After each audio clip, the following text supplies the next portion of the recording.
Soy Arturo, rey de los bretones.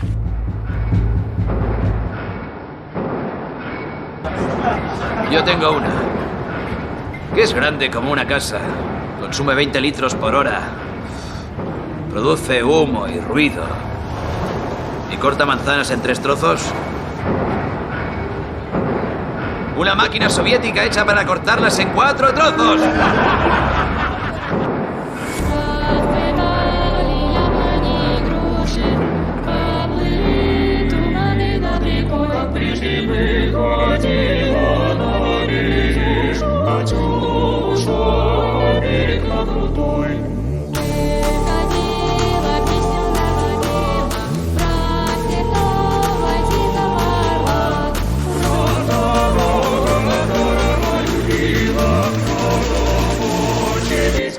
Si pretendiéramos encontrar un itinerario que definiese algo así como la civilización soviética, deberíamos hacer un recorrido por las grandes construcciones del socialismo de los años 30, que transformaron la Rusia agrícola en una potencia industrial a lo largo de una sola década.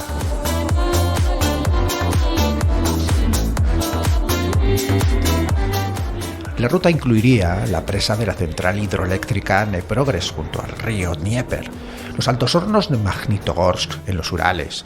Quizás nos admirásemos con las esclusas del canal del Mar Blanco Báltico, que llevaba el nombre de Stalin, o con el ritmo de las naves de la fábrica de tractores de Kharkov, las plantas de automóviles de Nizhny Novgorod, construidas con ayuda de Henry Ford, o las ciudades con campos de trabajo de Karagandá y Norilsk, o quizás los canales que unen el Volga con el Moscova y el Don. Todos ellos se convirtieron en símbolos de la modernidad y del salto al siglo XX de un país agrícola atrasado, símbolos del triunfo del socialismo, del éxito de la industrialización forzosa y acelerada de los años 30 en la Unión Soviética. Y si a la imagen de megaconstrucciones industriales le añadimos la de los kolhosi, fruto del proceso de colectivización y modernización del campo realizada al mismo tiempo, empezaríamos a tener una imagen definida de la historia de la Unión Soviética, tan relevante como la que nos pueda dar el periodo de las grandes purgas estalinistas. El resultado de la combinación de esas imágenes nos daría la visualización de la metamorfosis del paisaje salvaje en paisaje industrial a manos del ser humano, que pretendía representar la superioridad de la transformación del mundo gracias al bolchevismo.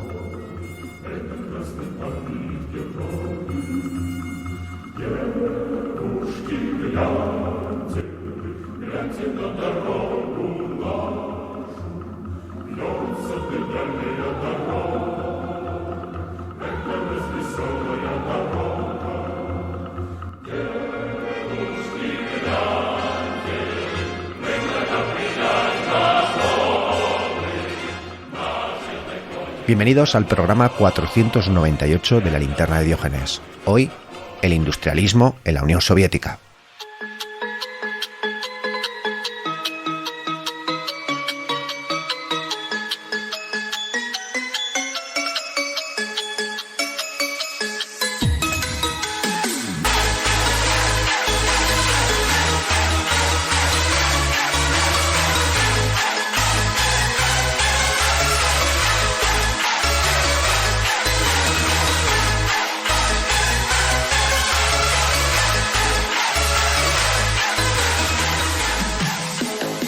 ¿Rey de los qué?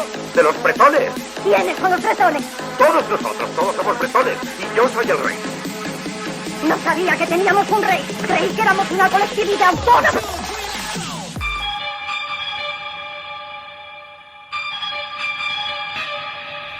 El 1 de octubre de 1932 llegó el momento. Miles de personas llenaron el lugar con banderas. Se habían desmontado los andamios. La élite política de Moscú y Kharkov viajó hasta allí. Se pronunciaron discursos.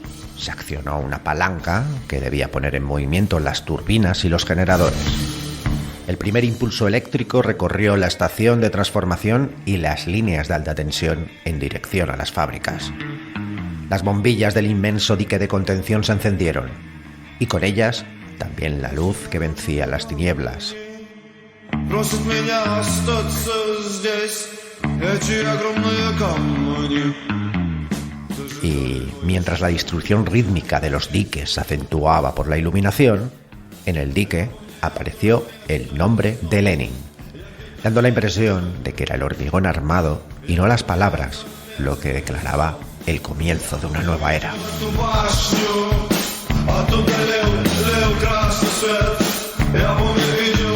Con esta descripción que realiza Karl Slogel en su libro El siglo soviético, sobre la inauguración de la presa hidroeléctrica Dneprogres, nos adentramos en el proceso de industrialización acelerada de los años 30 en la Unión Soviética. Y para ello contamos con el historiador Martín Artola, especializado precisamente en la historia ruso-soviética y que nos atiende además desde Tbilisi, en Georgia, patria de Stalin, que sin duda será uno de los elefantes en la habitación de una u otra forma en esta conversación. Martín, muchas gracias por atendernos y bienvenido a la Linterna de Diógenes. Muchas gracias a ti y buenas noches ya desde Tbilisi. Muchas gracias por invitarme.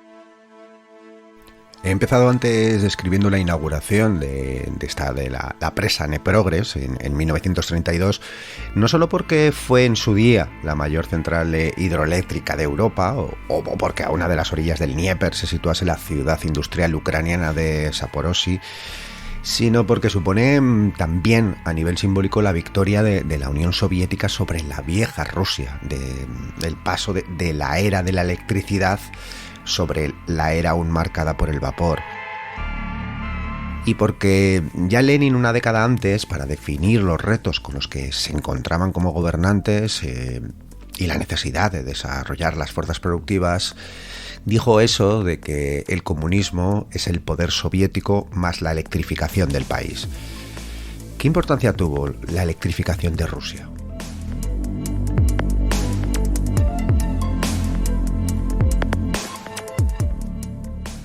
Sí, desde luego fue una importancia crucial, tanto simbólica como material. El COELRO, por ejemplo, el Plan de Electrificación General, fue un paso necesario para la posterior industrialización acelerada de la Unión Soviética. Y como bien has dicho, es también simbólica, ¿no? Pasar de las máquinas de vapor hasta una industria más bien avanzada para la época. Stalin, cuando estaban haciendo la transición, en medio de la transición para esa industrialización acelerada, decía que la Unión Soviética estaba 100 años atrás de los países competidores o los países capitalistas.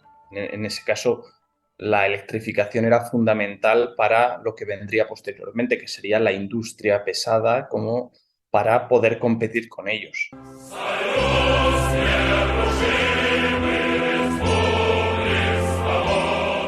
Ya desde el año 20 se planteaba la electrificación como uno de los objetivos prioritarios del partido. Pero también, aprovechando el ejemplo de la construcción de esta central hidroeléctrica, la de Dneprogres, participaron muchos técnicos, ingenieros y empresas estadounidenses que se desplazaron al Dnieper a construir esta central.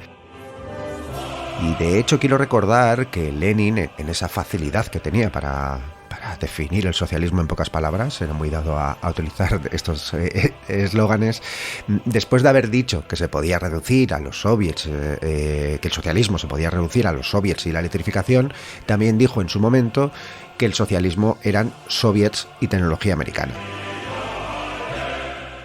De hecho, nunca ocultó ni él ni Trotsky su admiración por las innovaciones de Henry Ford para mejorar la productividad. Pero bueno, el hecho concreto del momento es que eran empresas estadounidenses las que construían las turbinas y los generadores más potentes.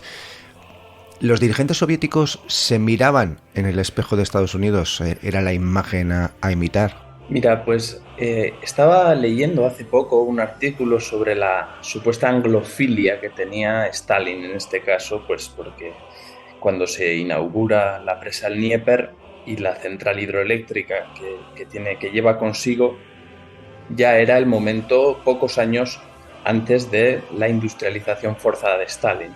Y se hablaba de la preferencia que tenía Stalin sobre Estados Unidos en ciertos aspectos, como era, por ejemplo, el tecnológico. Y luego, posteriormente, se vio reflejado esta preferencia de Stalin sobre la tecnología norteamericana, pues en todo el proceso de industrialización, desde luego que sí. Si es que se ha llegado a hablar de un americanismo soviético para esas décadas de los años 20 y 30, el nivel de fascinación y admiración por logros de Estados Unidos era tal, bueno, también teniendo en cuenta también determinadas similitudes, ¿no? Geográficas, de tamaño, me refiero, entre Estados Unidos y Rusia, o retos, ¿no?, similares.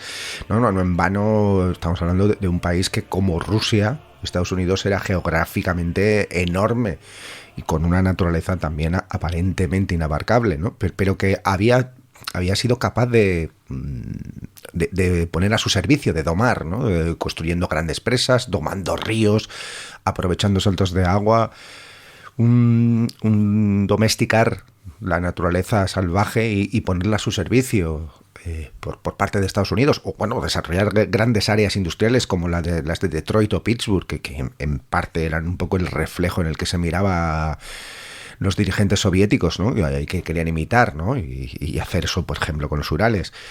Estados Unidos había demostrado de alguna forma una de las cosas que eran urgentes también en los años 20 y 30 en la Unión Soviética para los bolcheviques. Es la capacidad de extender el Estado por una amplísima geografía y llegar donde anteriormente parecía imposible llegar, por muchos accidentes geográficos que hubiera, o el tamaño inabarcable, ¿no? Pero también en forma de montañas, cañones, lagos o bosques, por muy aisladas que pudieran estar determinadas regiones, los estadounidenses fueron capaces de que el Estado tuviera presencia y de que la población de esos lugares estuviese de alguna forma integrada en la gran nación americana, ¿no? Este logro estadounidense entiendo que no podía pasarles desapercibido a unos dirigentes soviéticos que desde Moscú pretendían gobernar un vastísimo territorio de tamaño continental. Todo ello, por supuesto, sumado a los logros económicos de producción industrial, de convertirse en tal potencia industrial, en el caso de Estados Unidos, de esa imagen de ser el país del futuro, ¿no? El ser el gran país de capitalismo más avanzado, ¿no? Entiendo desde ahí, ¿no?, que un poco la mirada fuera hacia Estados Unidos. Desde luego que sí. Cuando hablaba de anglofilia, por supuesto, no me refería directamente a Reino Unido, sino la suma de Estados Unidos, sobre todo, y en algunos aspectos también Reino Unido, por supuesto.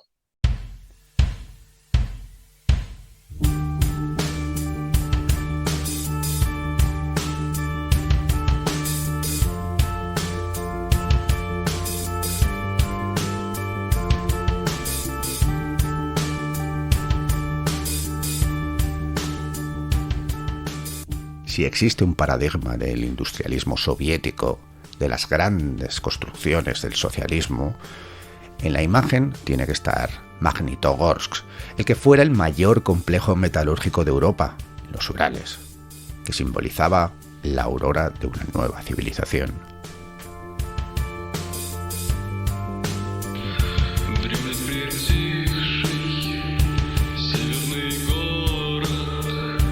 Por imaginarnos el colosal tamaño, hablamos de un complejo inabarcable e intrincado de 130 fábricas, con su laberinto de altos hornos, torres de refrigeración, coquerías, fundiciones, centrales eléctricas y de producción de calor, trenes de laminado y talleres.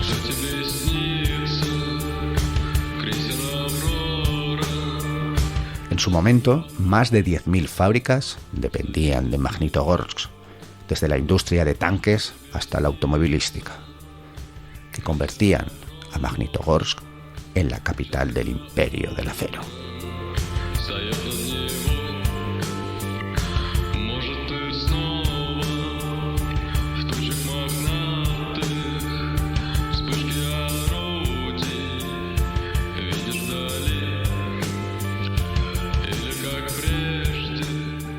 Lo que me fascina más de la historia de construcción de Magnitogorsk es ese relato que se fraguó alrededor, esa imagen de conquista, de colonización de lo salvaje. Estamos hablando además de los Urales. A través de Magnitogorsk convirtieron los Urales de la nada en el corazón industrial de la Unión Soviética?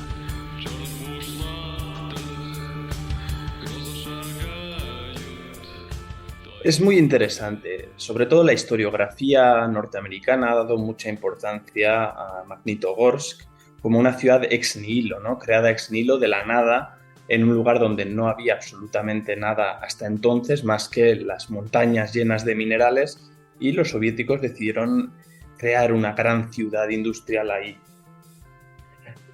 En ese aspecto me gusta más entender esta colonización de lo salvaje que decías, comparándolo con cada república que componía la Unión Soviética, porque paradójicamente cada república, que tenía cierta autonomía hasta los años 30, tenía su propio Magnitogorsk. Evidentemente, en la propaganda soviética, como podemos ver, por ejemplo, en la revista SSR Nastroike, ¿no?, que en español sería la URSS en construcción, pues Magnitogorsk fue una especie de símbolo, tanto la importancia que has dicho, y es verdad, que tuvo en la industrialización soviética como motor, pero también en lo simbólico. A mí me gusta decir que la construcción del socialismo, que es el gran lema de Stalin y de sus aliados en ese momento, fue un gran mito político, porque por un lado tiene cierta correspondencia con lo material por los cambios estructurales que estaban haciendo, pero tenía un gran componente simbólico también. Y eso lo podemos ver, por ejemplo, en este tipo de revistas.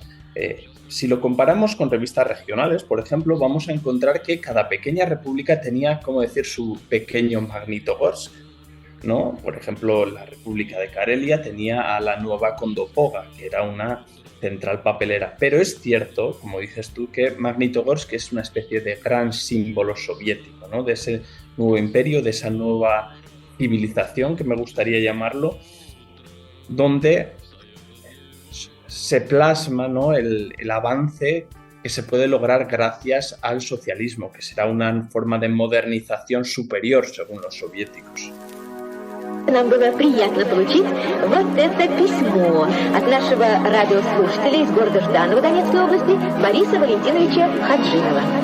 Уважаемые товарищи, к юбилею Ивана Андреевича Крылова посылаю вам подборку любопытных фактов из жизни замечательного баснописца, который, по свидетельству современников, и в жизни был остроумным человеком, мастером экспромтов и едких афоризмов.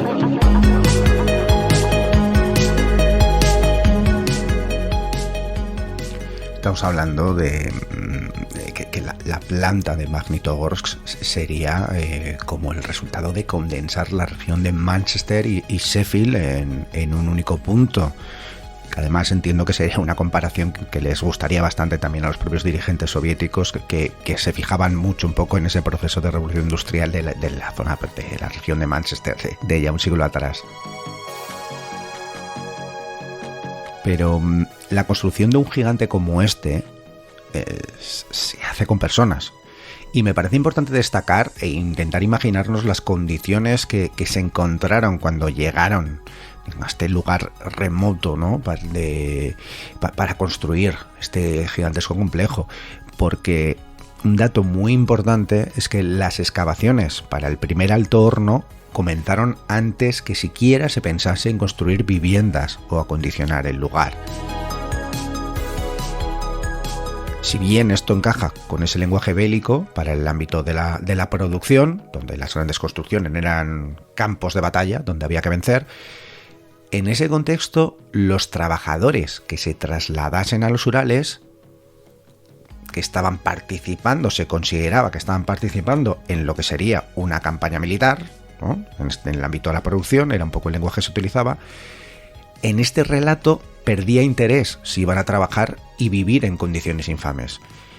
Pero en cualquier caso, por hacernos una idea, en el estado proletario, por antonomasia, estos trabajadores que se trasladaron a los Urales a construir Magnitogorsk tuvieron que vivir primero en tiendas de campaña o en cuevas, y algo más adelante en barracones, en los inviernos de los Urales por debajo de 30 grados bajo cero.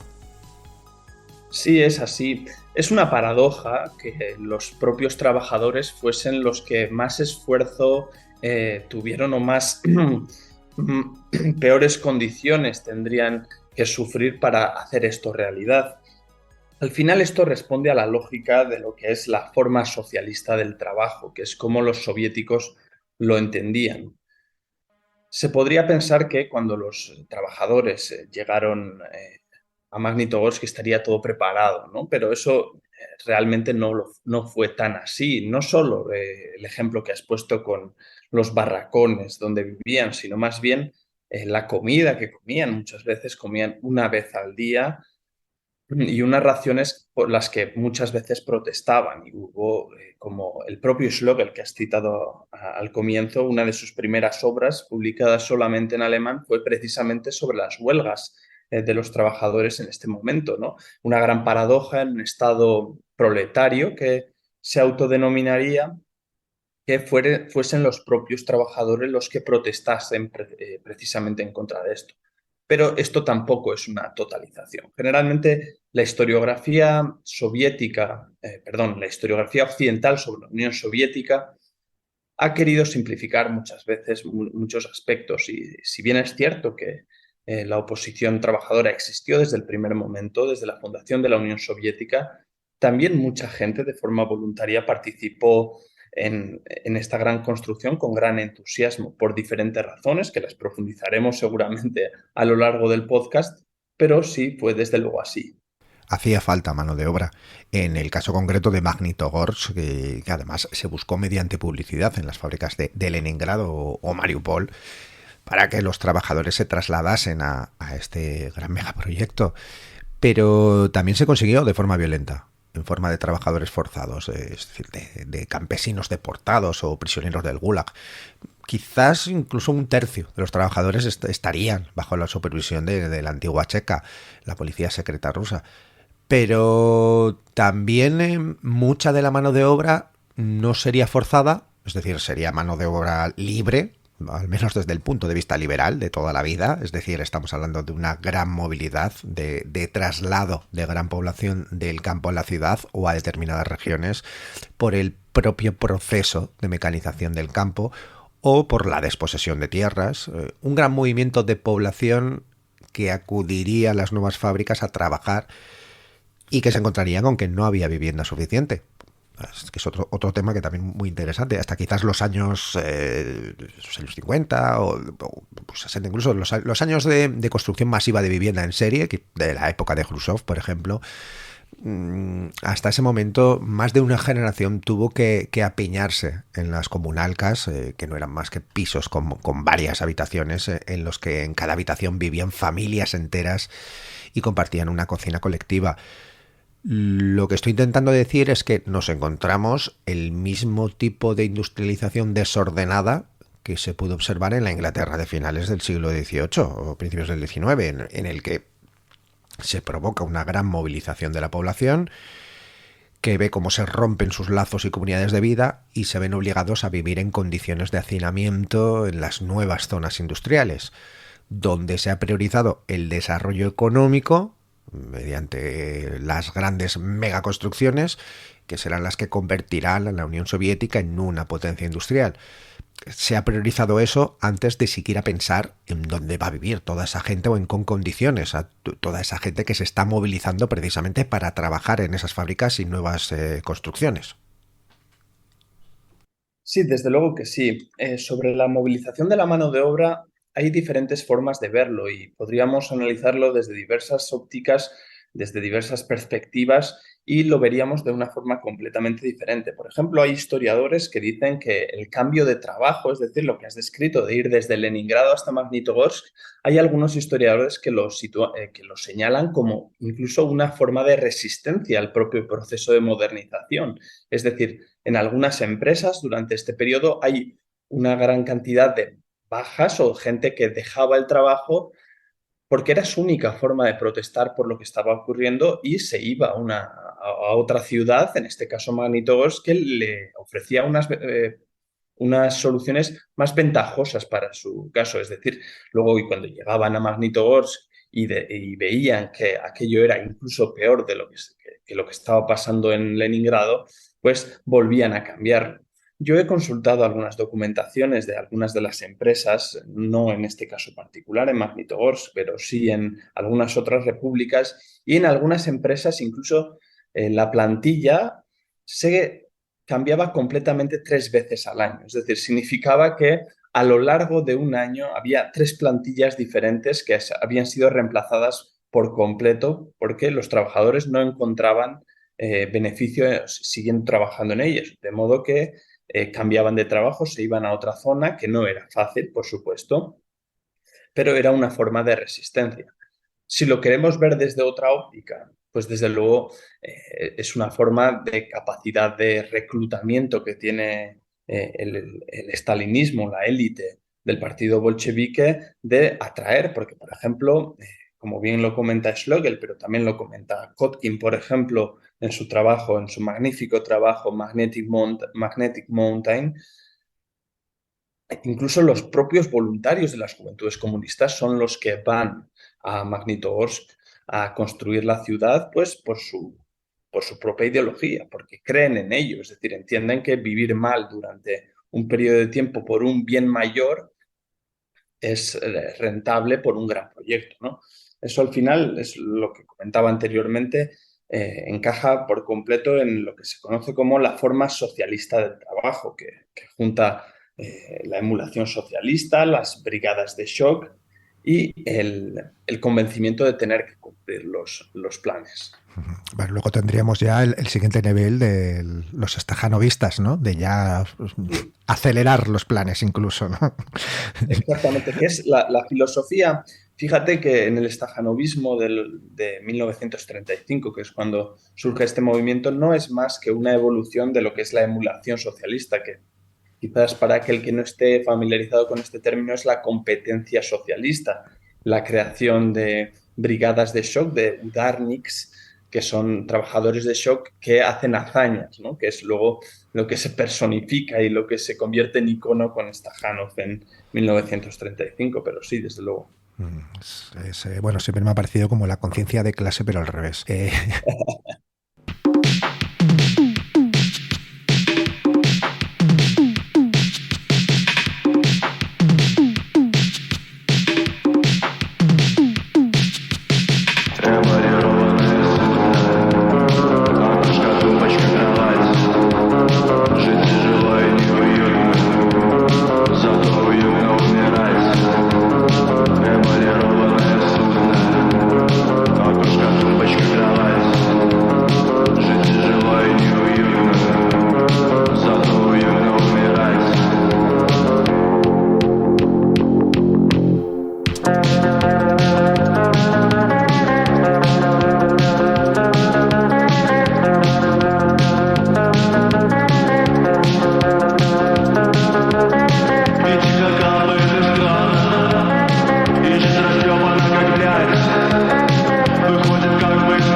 En cualquier caso, muchos de estos jóvenes comunistas que se trasladaban hasta, en este caso, los Urales u otras regiones de la Unión Soviética para participar de ese socialismo en construcción, porque esa construcción en material de cemento y acero era también la construcción simbólica del socialismo, al llegar, y vuelvo al ejemplo de la construcción de Magnitogorsk, toda esta gente se encontraba con que la obra era un lugar de transición donde se convivían carros de tiro y palas junto a tractores oruga estadounidenses, hormigón mezclado a mano junto a acerías y fundiciones automatizadas.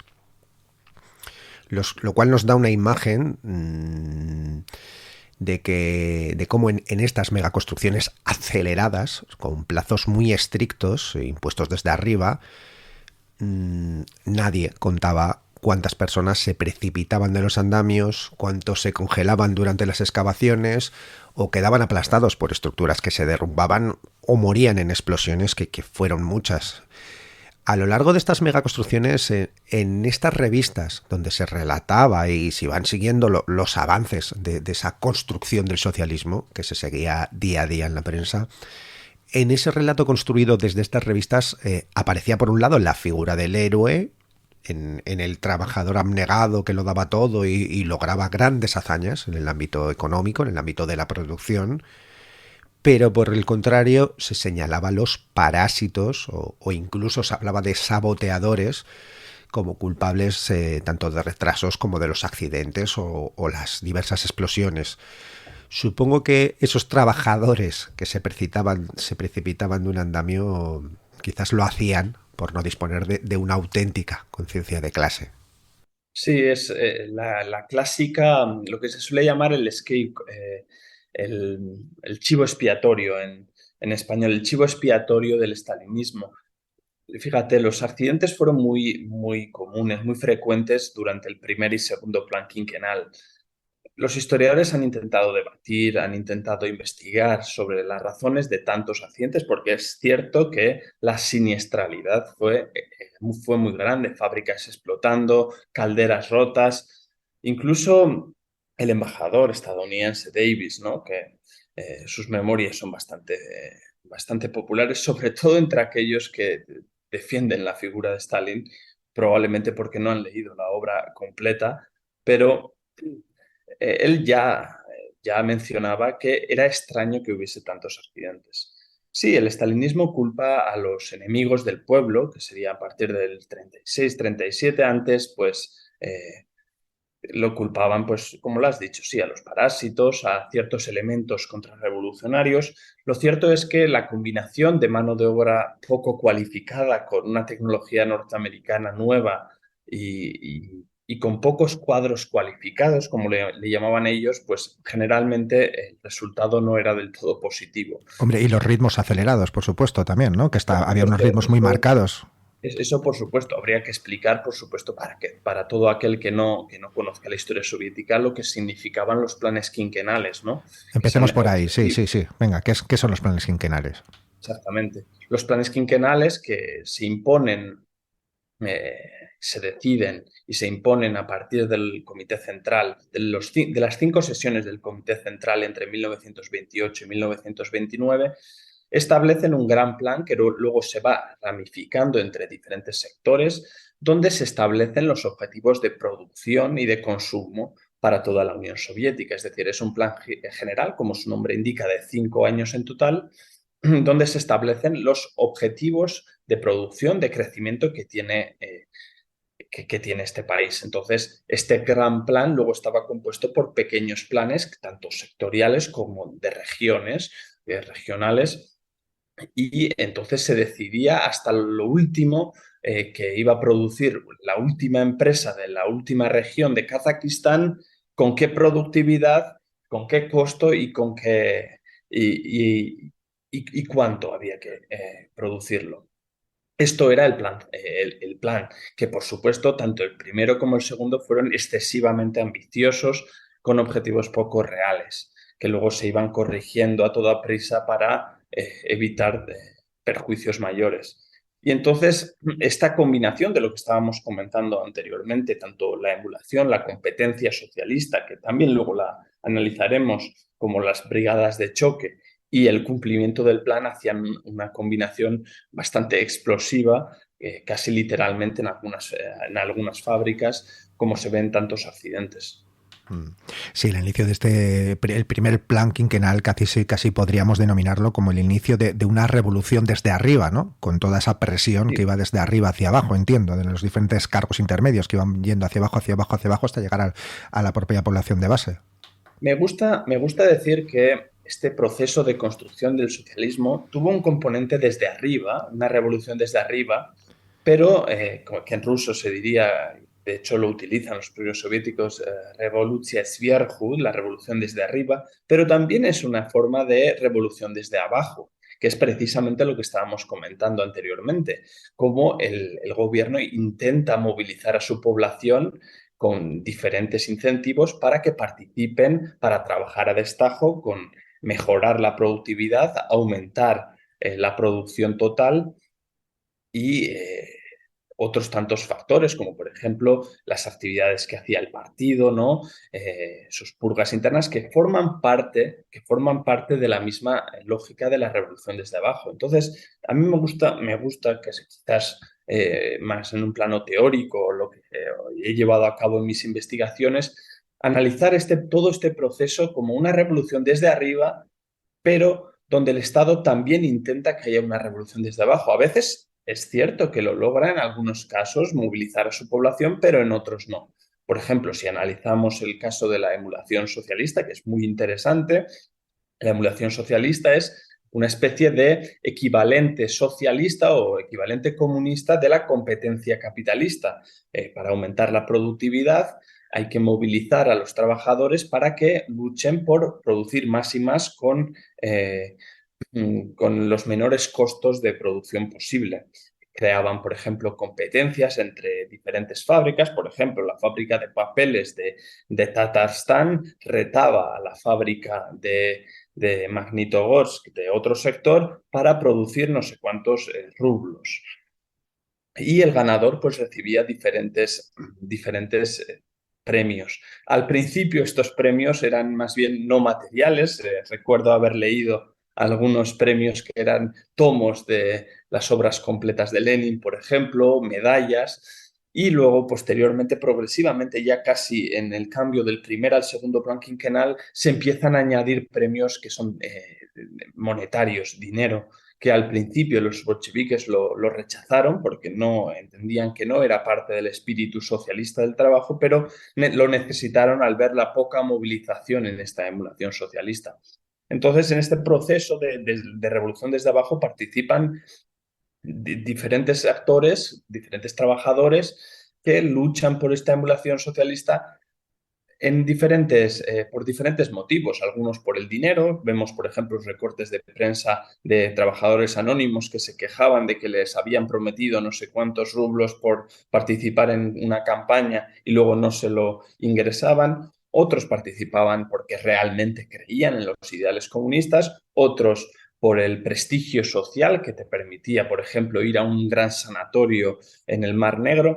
Hay una diversidad de factores, pero creo que la imagen correcta, o al menos lo que yo he visto en mis investigaciones, es esa combinación de revolución desde arriba con revolución desde abajo, empujada todo el rato por un esfuerzo de los bolcheviques. Me parece estar viendo a un tal Frederick Taylor con su medición de los tiempos y control de cada movimiento de los trabajadores con la intención de aumentar la productividad, pero sobre todo arrebatar el control de la cadencia de producción de manos del obrero, sí. En este caso reeducándolo en lo que Taylor en su momento, pues unos cuantos añitos antes, ya había llamado la Organización Científica del Trabajo.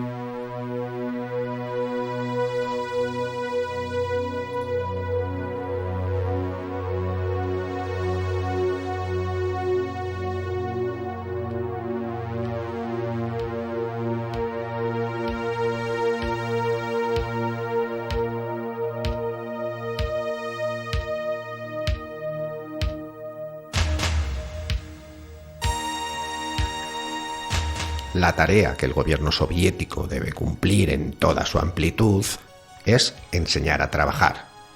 Esto afirmaba Lenin en 1918. Detrás de la simpleza aparente de esta frase se escondía una empresa desmesurada y una cantidad ingente de problemas a los que había de hacer frente. La obsesión de Lenin y buena parte de los dirigentes bolcheviques por el problema del trabajo en la Rusia soviética tiene una estrecha relación con su conversión en fervientes tayloristas.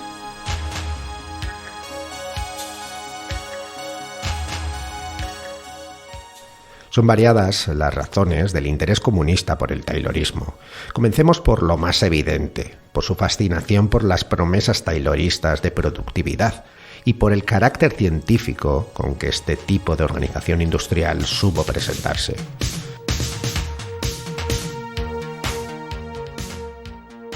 Lenin afirma: el sistema de Taylor representa un inmenso progreso de la ciencia que analiza sistemáticamente el proceso de producción y abre la vía a un enorme crecimiento de la productividad del trabajo humano.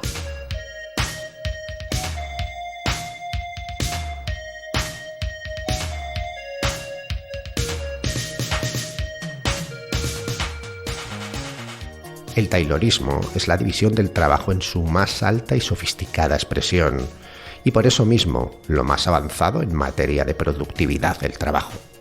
Permite establecer los protocolos de organización del trabajo para una rama industrial determinada, admitiendo grados muy distintos y diversos de mecanización del proceso de producción. Permite fijar, cuantificar y controlar la cadencia productiva y además hace todo esto mediante la directa aplicación de principios científicos. Pero escuchemos las propias palabras de Lenin.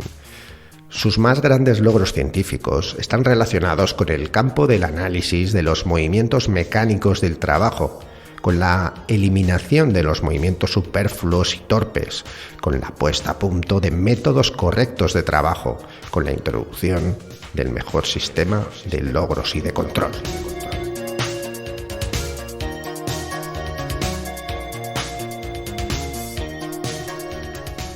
Y es que tanto Lenin como el resto de bolcheviques estaban de acuerdo con aquellos que desde principios del siglo proclamaban que la plena industrialización de un país pasaba necesariamente por un intenso proceso de concentración industrial, de mecanización intensiva, de desaparición completa de cualquier vestigio de trabajo artesanal y de oficio, por un panorama industrial dominado por grandes establecimientos productivos, extractivos, agrícolas e industriales, con cientos y aún miles de obreros, cada uno de ellos organizados mediante estrictas pautas de racionalización del trabajo y de la producción. Lenin tendía a identificar taylorismo y gran industria y socialismo. Fernando Díaz Rodríguez en Homo Faber, Historia intelectual del trabajo.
Podemos coger como ejemplo el canal Belomor, que junto con el canal Moscova-Volga y el Volga-Don fue el primer proyecto de todo un sistema integrado de vías de navegación previstas ya en el primer plan quinquenal.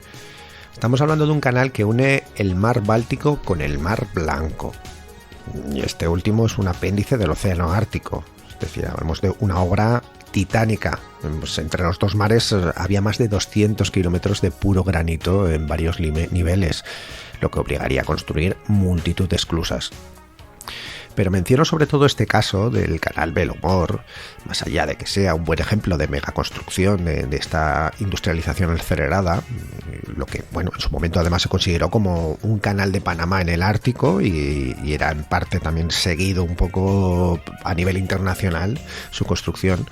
Pero lo menciono porque durante estos años del primer plan quinquenal, entre el año 28 y 32, la zona del canal fue el escenario de quizás el mayor proyecto de la Unión Soviética dirigido directamente por la policía secreta, por la OGPU, y realizado casi exclusivamente con mano de obra forzada. Estamos hablando de cerca de 200.000 prisioneros que vivieron y trabajaron allí durante su construcción, con una historia que además se repite a lo que hemos mencionado antes con Magnitogorsk, es decir, llegan a un territorio inhóspito, sin ciudades cercanas, etcétera, en mitad de la nada, y tienen que improvisar ellos mismos y levantar las casas de madera donde guarnecerse del frío ártico, o construir los caminos por los que transitarán las carretas que llevarán el material a la obra. Una obra que, por cierto, se completó en 20 meses. Antes de lo previsto, lo que nos hace pensar en los peligrosos y extenuantes ritmos de trabajo a los que se obligó a trabajar a estos prisioneros.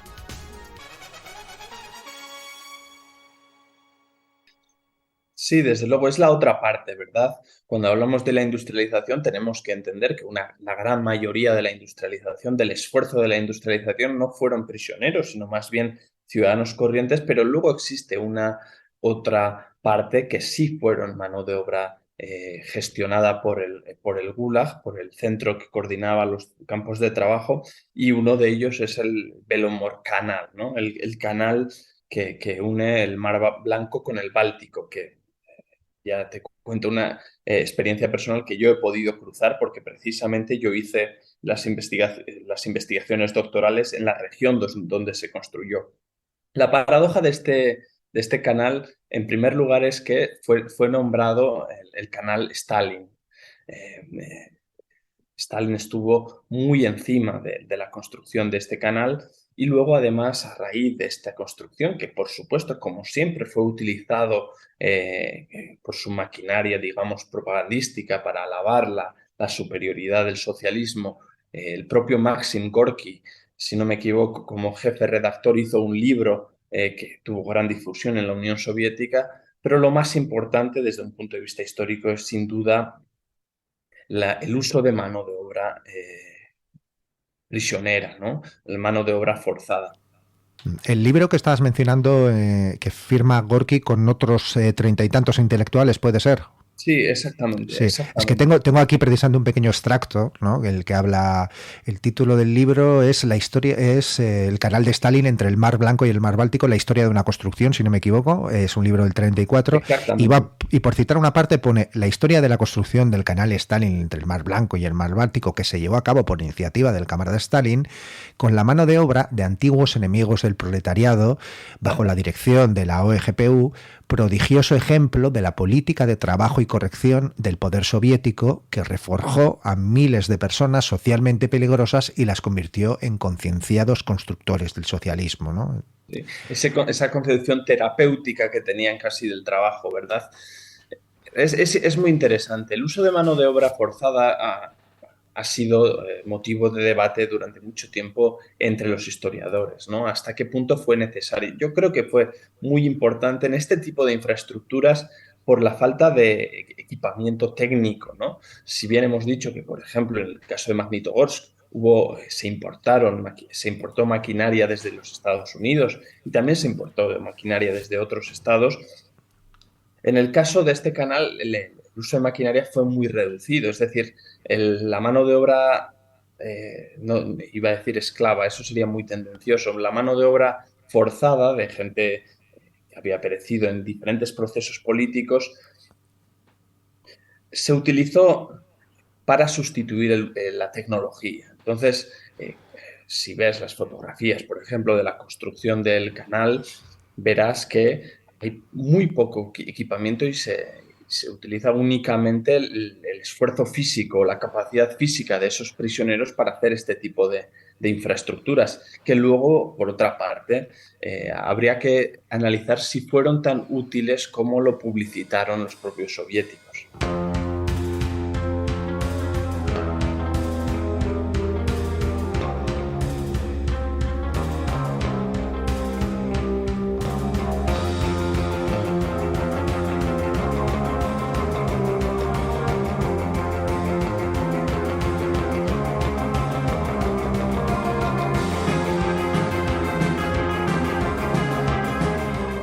Lo que caracterizaba a todos estos proyectos de megaconstrucción era una posición militante del orgullo desmesurado y el lenguaje heroico del sea como sea y del ahora o nunca.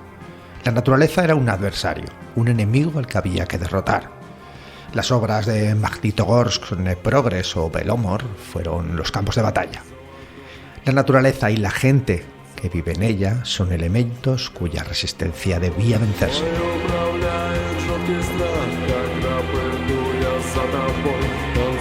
Las novelas de la época ilustran esta corriente de pensamiento y se titulan Cemento, Eje motor, Central hidroeléctrica, A paso de carga, La gran cadena de montaje, Fábrica en la jungla o Así se templó el acero. La construcción del socialismo estaba en juego y todo sacrificio estaba justificado ante ese proyecto.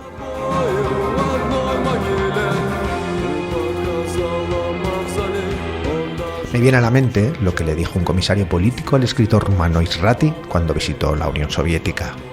Para hacer una tortilla hay que romper unos cuantos huevos. E Israti estuvo muy fino en la respuesta. Veo los huevos rotos. ¿Dónde está la tortilla?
Hasta ahora hemos hablado de algunos de esos proyectos de megaconstrucción que, además, si mirásemos en el largo recorrido, bueno, largo recorrido que no es tanto porque al final son unos cuantos años concretos, pero primero tendríamos las grandes construcciones industriales de canales para mejorar el transporte de materiales y mercancías y conectar amplios territorios desconectados del Estado, las centrales hidroeléctricas o complejos industriales gigantescos como el de Magnitogorsk. Pero la posibilidad de movilizar tal cantidad de mano de obra para esas megaconstrucciones industriales, para este proceso de industrialización acelerada y forzada, está estrechamente relacionada con otro de los grandes fenómenos que marcaron la historia soviética, la historia de esa revolución desde arriba, y es la colectivización del campo ruso. ¿A qué nos referimos con colectivización y qué tiene que ver con el ambicioso proyecto de industrialización? Bien, la colectivización al final es la es un ejemplo perfecto de lo que hemos mencionado de la revolución desde arriba, es decir, el intento de establecer una agricultura socialista. Eso es lo que sería en el imaginario stalinista, en el imaginario bolchevique de esa época, lo que supondría la colectivización, que es crear una organización de producción diferente al que existía previamente y crear este nuevo sistema agrícola, digamos, acorde con el pensamiento comunista. Para ello se crearon, yendo a lo concreto, se crearon las granjas colectivas, los kolkhoz, y las sovkhoz, que serían las granjas estatales. Por supuesto, esto tenía que ver directamente con la industrialización, pero también tenía que ver por completo con el fin de la ANEP. Es decir, la ANEP acaba por una decisión política, no por ninguna crisis, no por ninguna dificultad, sino más bien la elección de la facción stalinista que gana su partida contra Bukharin y Rykov, que decían aquello de enriqueceos a los campesinos. Y tras esta victoria política y cuando estalló la crisis de aprovisionamiento, la famosa crisis de aprovisionamiento de diciembre de 1927, se comienza a trabajar en esta agricultura socialista o en esta agricultura colectivizada. Esta crisis es bastante interesante para entender la decisión de alcanzar esta colectivización, porque, por un lado, en diciembre de 1927, la producción de grano es menor de la esperada. Se espera solo un tercio de la esperada. Y el miedo de la guerra y los bajos costes o los bajos precios que establecía el Estado a la hora de adquirir el grano de los campesinos generó un gran descontento. Y esto se combinó a su vez con un problema probablemente de corrupción, aunque las investigaciones todavía están en marcha sobre la administración central que coordinaba las reservas de grano. Las reservas reales estaban en la mitad. Entonces, en este caso de baja cosecha junto a pocas reservas, generó un impacto muy importante en la dirección bolchevique y sobre todo en Stalin, que se desplazó incluso físicamente hasta Siberia para supervisar las adquisiciones. Fue en ese momento precisamente cuando se aplicaron las medidas extraordinarias que se llamaron por aquel entonces, que fue adquirir a toda costa la producción de los campesinos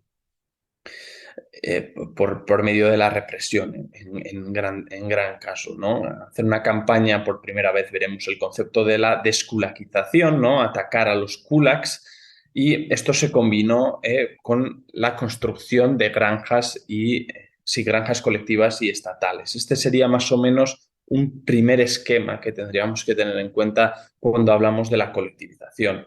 ¿Y cómo influyó esto en la industrialización?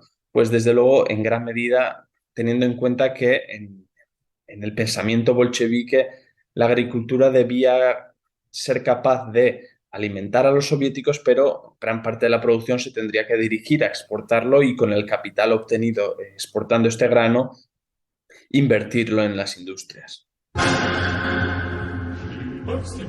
Один казачий з дому, один казак із дому стоїть, ой, заскучав один казак по дому, коню на гриву поводу ранил. Ой, заскучав один казак по дому, коню на гриву поводу ранил. Una vez dado este primer paso de aclarar a qué nos referimos con colectivización, permíteme un pequeño comentario sobre el papel del campo en la historia rusa. Es un campo ruso que durante mucho tiempo pues, había supuesto un imaginario muy potente en los diferentes periodos revolucionarios, en las diferentes corrientes revolucionarias incluso, ¿no? El campo era el protagonista de los numerosos motines durante todo el siglo XIX. Ya no entro si nos vamos más atrás, con las rebeliones de Pugachev o Stenka Razin, así como el papel que jugaban en el propio imaginario de la población y las leyendas alrededor de ellos. Desde luego.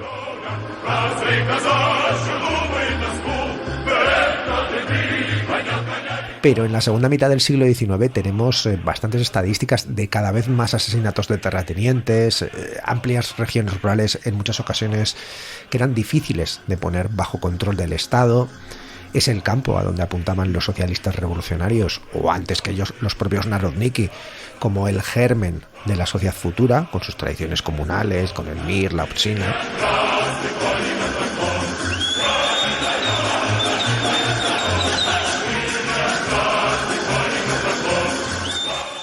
Pero el campo fue también el protagonista de los momentos más álgidos de las revoluciones del propio año de 1917. O sea, fue en el verano del 17, a partir de junio, julio e incluso agosto, cuando las gentes del campo expulsaron definitivamente a los terratenientes, incendiaron sus mansiones y se apropiaron de sus tierras, que introdujeron en sus propias formas comunales y tradicionales. Es decir, el campo es quien primero se rebeló y desconectó del zarismo primero, y después del propio gobierno de Kerensky. Fue la rebelión del campo la que agravó e hizo entrar en crisis terminal el gobierno provisional de Kerensky, que es algo que muchas veces en los relatos más difundidos está bastante ausente, por razones creo que es bastante fáciles de explicar, ¿no? En ese papel, la relación que tuvieron los bolcheviques, que era un fenómeno totalmente urbano, iba a decir principalmente totalmente urbano.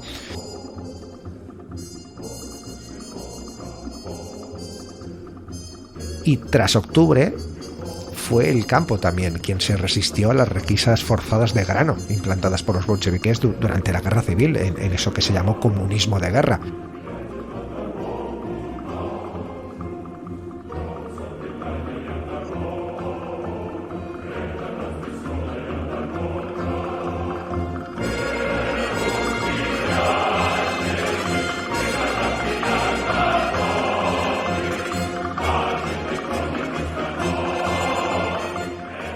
Y estamos hablando de altos niveles de intensidad de la violencia entre los años, sobre todo 1918 hasta el 20 y 21, como quizás unos momentos más álgidos, con comisarios bolcheviques que iban a requisar grano colgados de árboles con las tripas fuera. Bueno, y por supuesto esto tenía la vuelta, ¿no? La consiguiente represión desde los bolcheviques para poner en orden todo esto.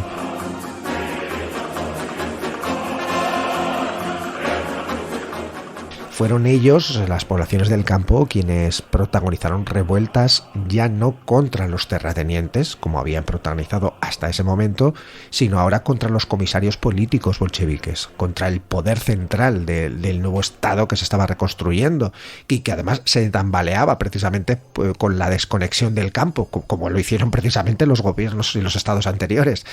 Desconexiones auspiciadas precisamente por la defensa del territorio, yo creo que se puede definir así con bastante normalidad, y por la defensa del territorio y sus propias tradiciones comunales, y en muchas ocasiones, sobre todo a partir de este año 18, por guerrillas campesinas.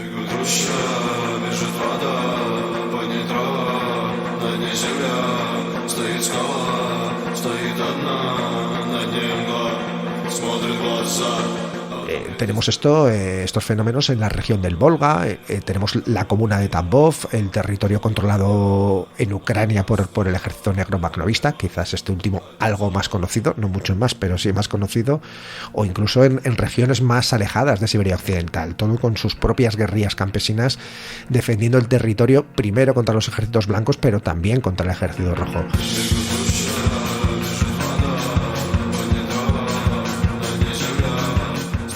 En todas ellas, los campesinos defendieron sus territorios y sus formas de hacer, y sobre todo lo que producían, y también lo hicieron defendiéndose del gobierno bolchevique.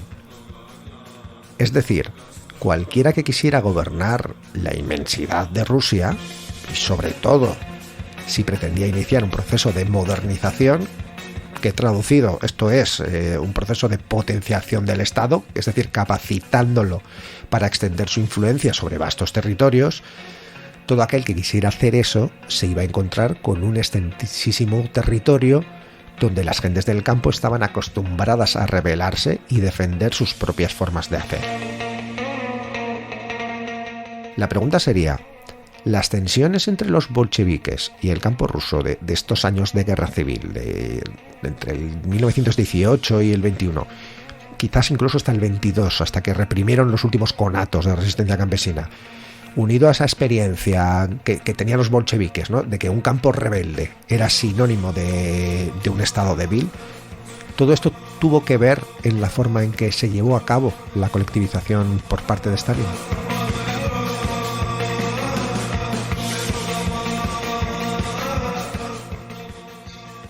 Puede tener alguna relación, es decir, la memoria funciona de esa forma, pero yo sostengo que las coyunturas políticas del momento lo aceleraron. Por supuesto, los bolcheviques tenían una serie de prejuicios contra los campesinos y ya los clasificaban en sus escritos desde los años 20 en tres capas fundamentales, ¿no? Los kulak, que serían los campesinos ricos. Luego estaban los campesinos, bueno, estos primero habría que decir que este primer grupo, los kulak, ya eran enemigos declarados del poder soviético, y los soviéticos lo trataban como igual que la burguesía, ¿no? Como un enemigo de clase al que habría que eliminar. Que no necesariamente tiene una base material reconocible. Exactamente, eso es un aspecto fundamental, ¿no?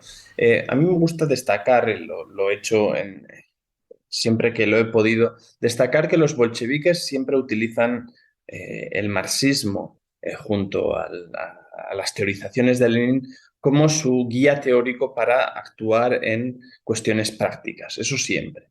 Pero hay una gran excepción, que es precisamente en este proceso de colectivización. Cuando analizas los actas de las reuniones de partido, cuando analizas, por ejemplo, los procesos contra los kulak en esta colectivización, te darás cuenta que el concepto de kulak no es un concepto científico como les gustaría a los propios bolcheviques o como lo utilizan en otro análisis, ¿no? Para el marxismo, las clases sociales parten principalmente de la posición que ocupas en la cadena de producción.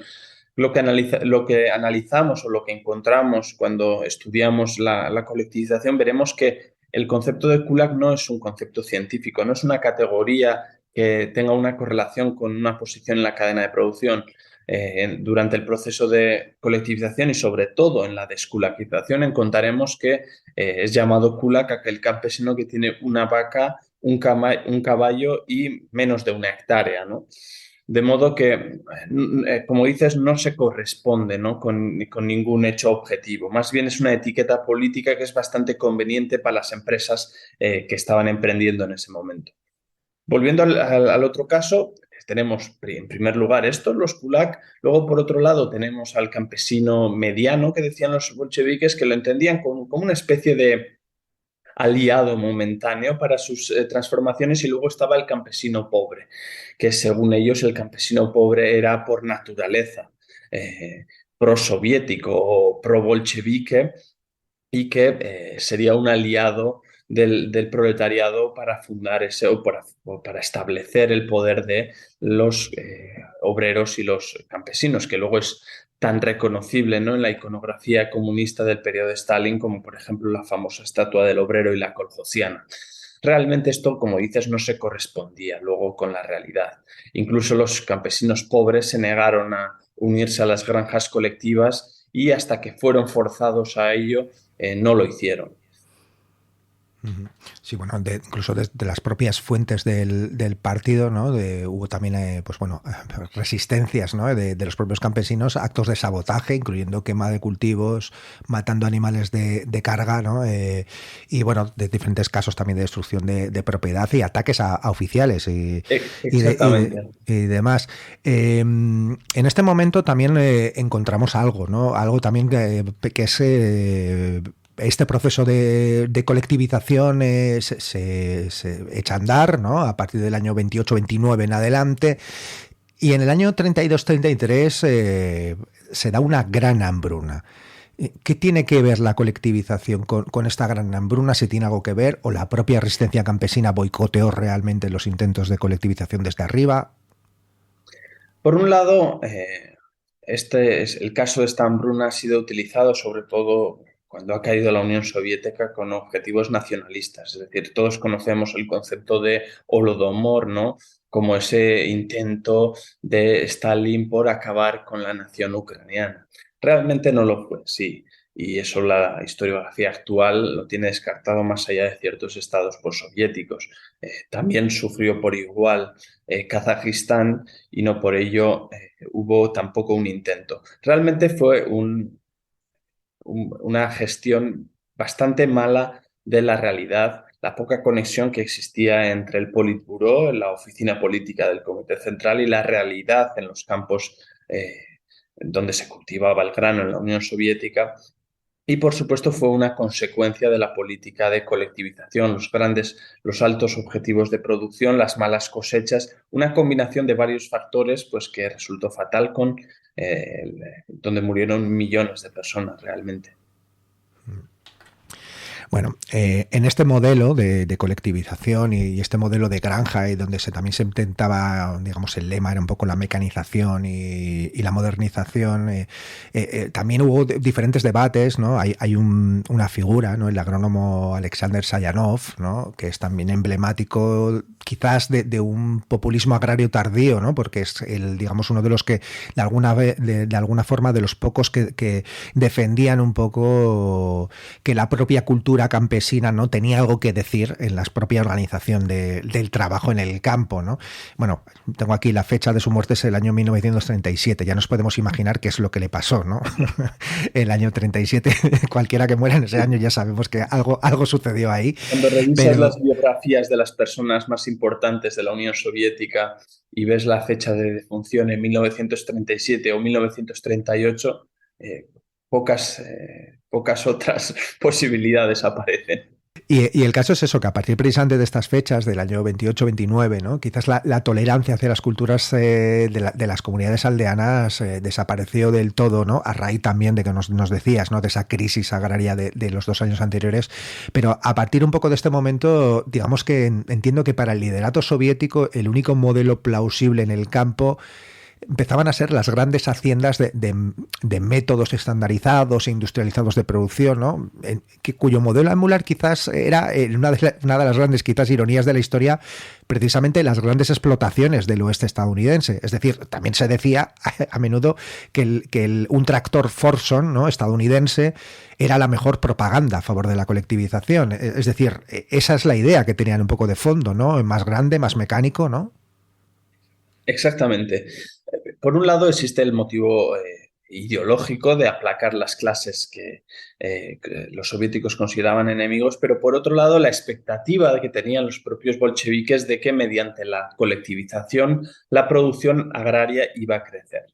Es decir, ellos entendían que la combinación de la técnica extranjera con el socialismo, la modernización soviética, era superior a cualquier otra. Ellos estaban convencidos de que colectivizando, hacer grandes haciendas, con los tractores, con la técnica producida e implementada de esa forma, iba a proporcionar más excedente para luego invertirlo en la industria, que luego necesariamente no fue así. Es decir, los historiadores han estado debatiendo sobre esta cuestión durante mucho tiempo. Por ejemplo, cuando Alec Nove dice aquello de "Was Stalin really necessary?", cuando era Stalin realmente necesario, hablaba de que para hacer ese tipo de transformaciones en la industria era necesario hacerlo, algo que actualmente la historiografía actual lo tiene realmente apartado. Es decir, la biografía de 3 tomos, aunque solo 2 han visto la luz, de Kotkin, precisamente dice lo contrario, que realmente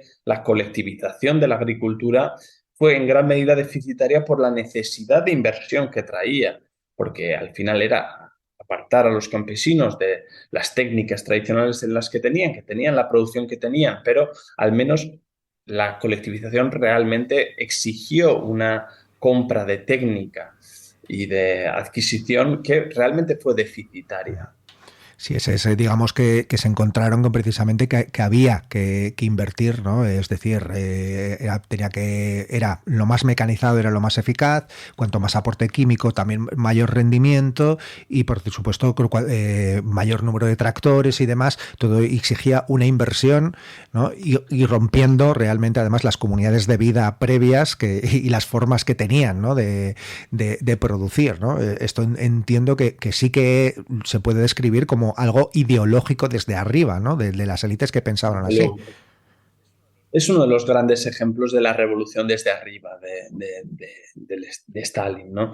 Es un ejemplo claro porque precisamente es una imposición en contra de la voluntad de la gran mayoría de los campesinos, porque eso es una certeza. Las protestas contra la colectivización fueron de millones de personas. Estamos hablando de millones de personas. Los reportes de la policía secreta que llegaban al Politburó hablaban de centenares de miles de campesinos levantados en contra de esto, que seguramente conocerás, el famoso artículo en Pravda de Stalin, que decía aquello de el éxito se nos sube a la cabeza, donde echaba la culpa precisamente a los funcionarios locales de estas iniciativas. Realmente no lo era, pero era una técnica de chivo expiatorio que era muy común en él.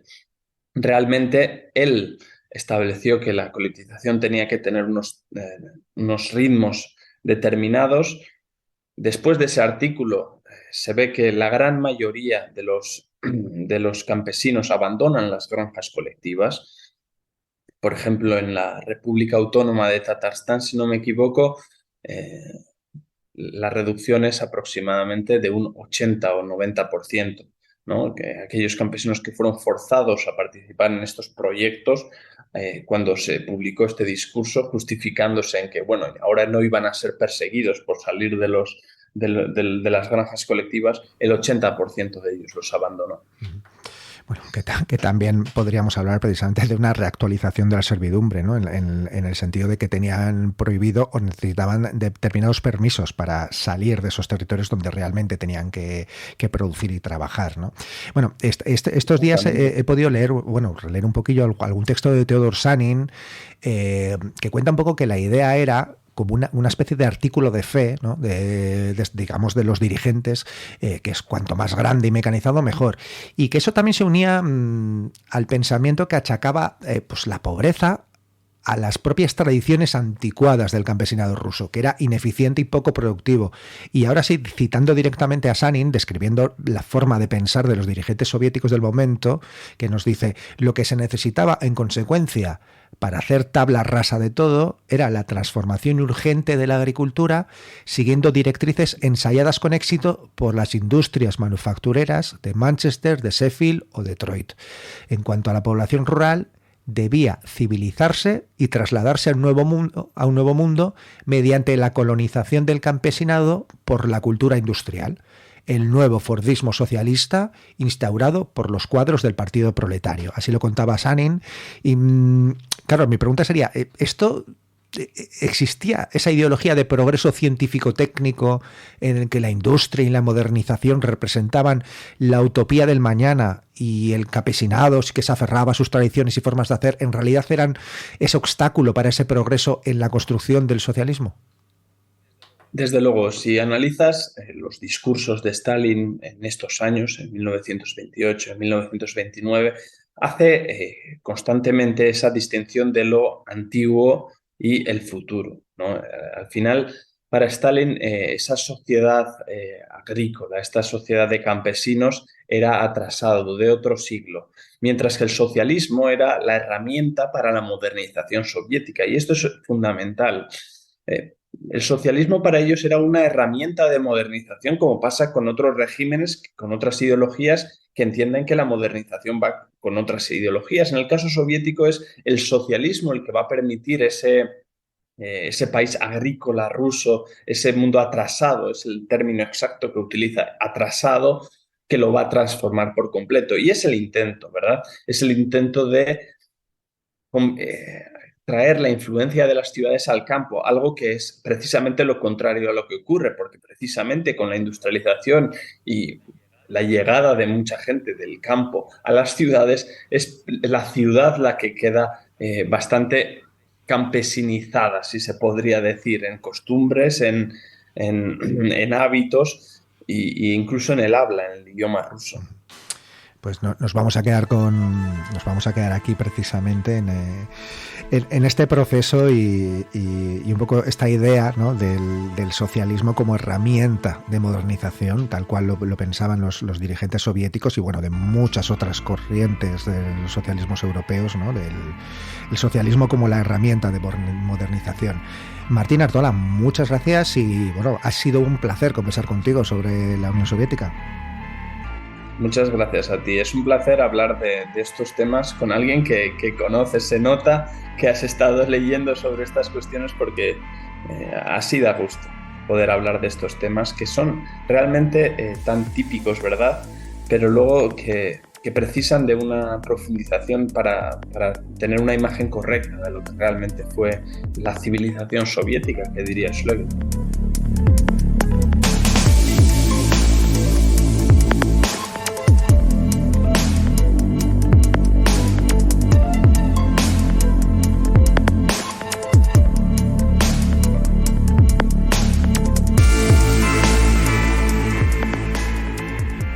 Decía Feodor Sanin hace ya algunos años que los dirigentes políticos habían reproducido en la agricultura soviética la mentalidad explotadora de los varones capitalistas de Estados Unidos. Pero decía que más que el expolio de la tierra por la codicia individual y la libertad para todo, el fenómeno tuvo como causa en la Unión Soviética un sistema de gestión y estructura social establecidos bajo Stalin y plenamente desarrollados después bajo Brezhnev. Así lo explicaba Sanin de forma, creo, bastante certera. Y todo esto en el país del socialismo. Eso es lo que pudo hacer e hizo el partido en nombre del proletariado, con y desde todo el poder de la maquinaria del Estado. Un Estado que modernizaron y extendieron, rompiendo los límites geográficos, técnicos y burocráticos que el anterior régimen zarista tuvo para poder actuar. El poder del Estado desbocado, reconstruido y extendido. Esa fue la tortilla hecha con los huevos rotos. Una tortilla que terminó pareciéndose bastante, demasiado quizás, a la del resto de países de capitalismo de libre mercado.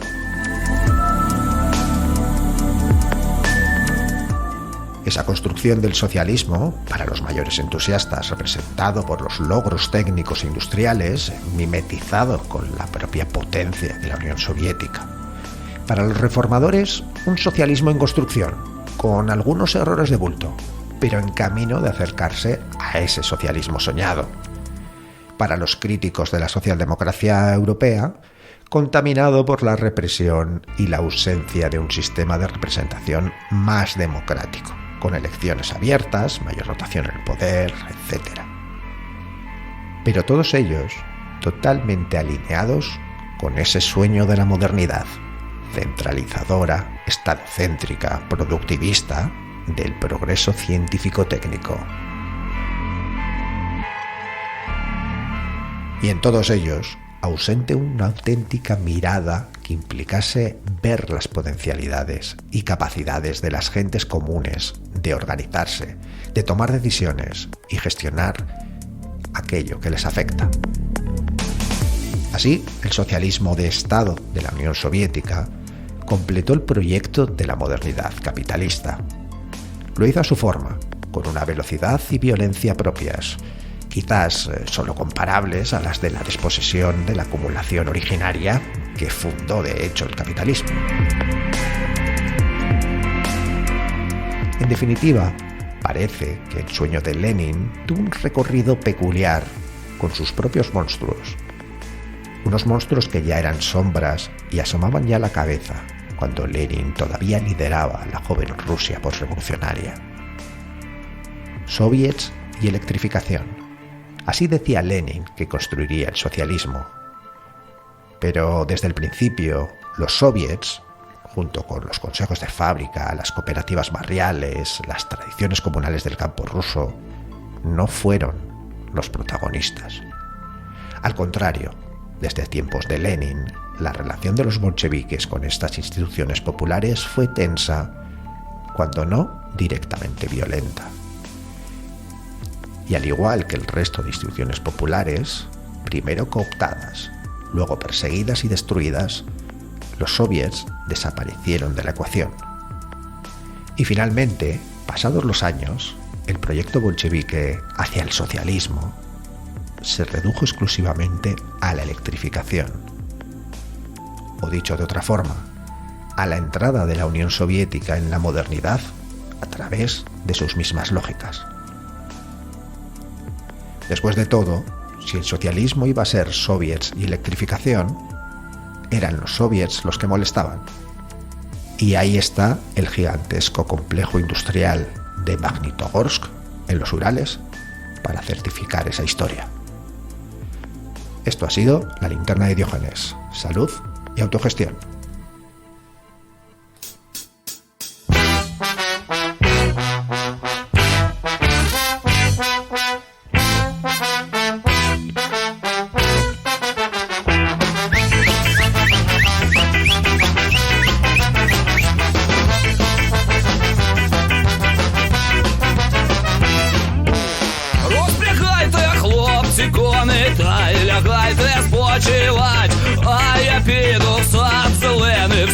Криниченьку копать, Маруся раз, два, калина чорнява, я дівчина в саду, ягоди рвала. Маруся раз, два, калина чорнява, я дівчина в саду, ягоди рвала. Копав криниченьку у вишневому садку. Вийде, дівчинонька, рано вранці по воду. Маруся раз, два, калина чорнява, я дівчина в саду, ягоди рвала. Маруся раз, два, калина чорнява, я дівчина в саду, ягоди рвала.